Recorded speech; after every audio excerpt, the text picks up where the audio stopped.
श्याम गौर सुंदर दो भाई, विश्वामित्र महानिधि पाई।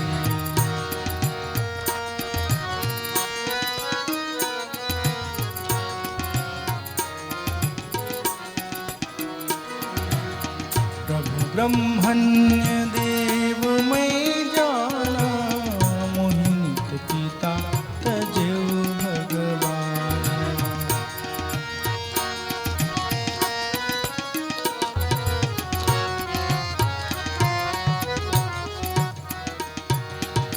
चले जात मुनि दीन दिखाई, सुनि ताड़का क्रोध करि धाई।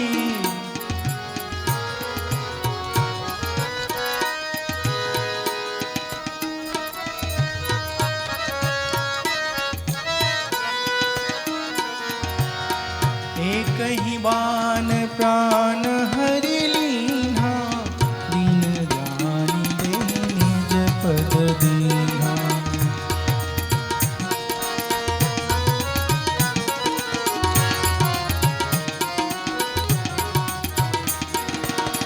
जय सिया राम, जय जय सिया राम, जय सिया राम, जय जय सिया राम।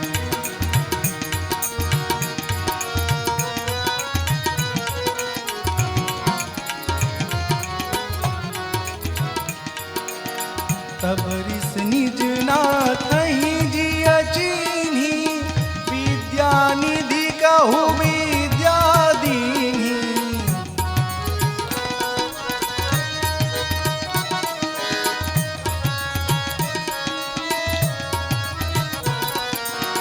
जाते लागन क्षुधा पिपासा, अतुलित बल तनु तेज प्रकाशा।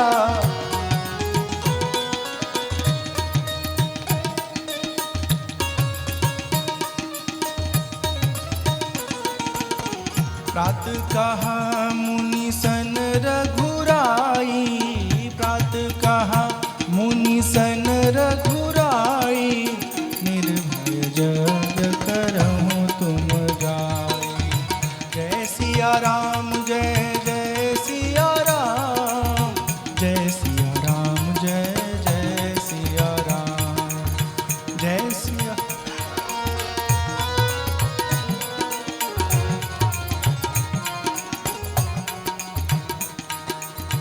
जय सिया राम, जय जय सिया राम, जय सिया राम, जय जय सिया राम, जय सिया राम, जय जय सिया राम, जय सिया राम, जय जय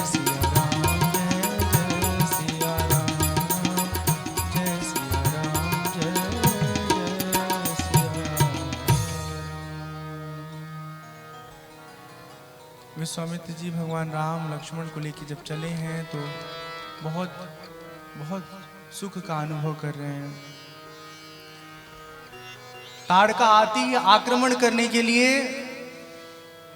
विश्वामित्र जी राम जी को दिखाते हैं, देखिए ये भी दुष्ट यज्ञ में बाधा उत्पन्न करती है।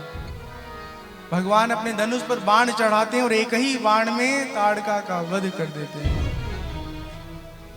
इतना ही नहीं, उसको अपना निज पद प्रदान करते हैं, अपना कृपा प्रदान करके उसको दिव्य रूप प्रदान करते हैं। वह भगवत धाम को चली जाती है।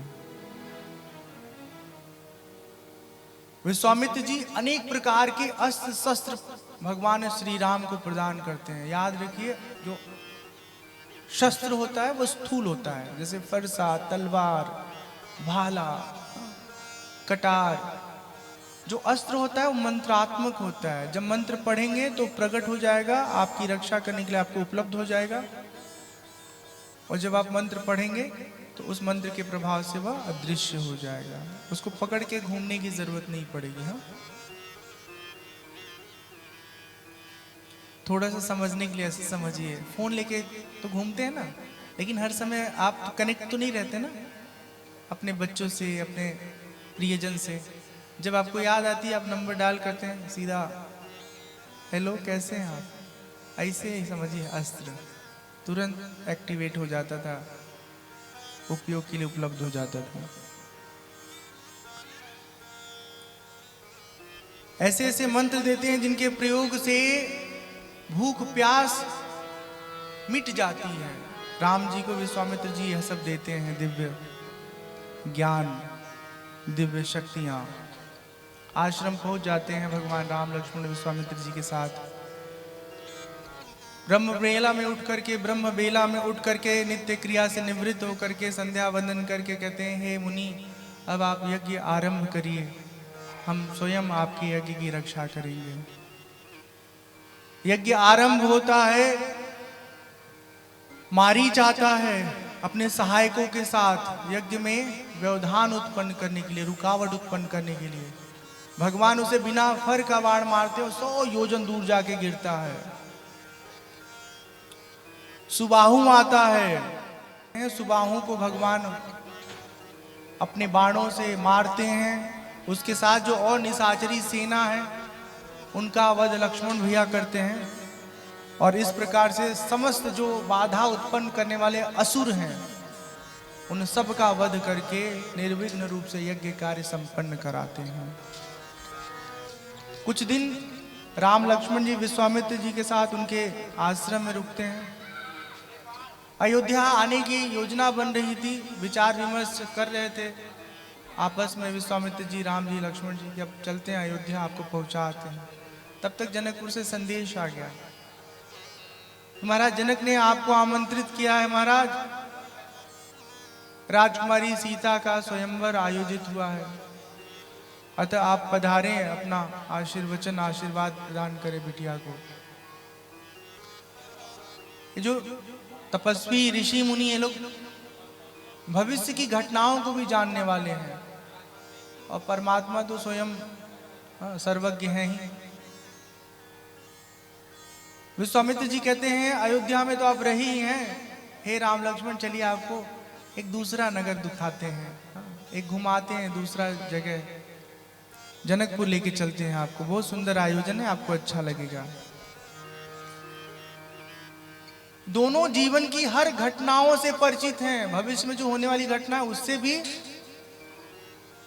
और जो हो चुकी है वो तो सब परिचित होते ही हैं, लेकिन फिर भी एकदम नाटक में काम करने वाले अभिनेता की तरह बस सब कुछ एक दूसरे का सुन रहे हैं और कर रहे हैं।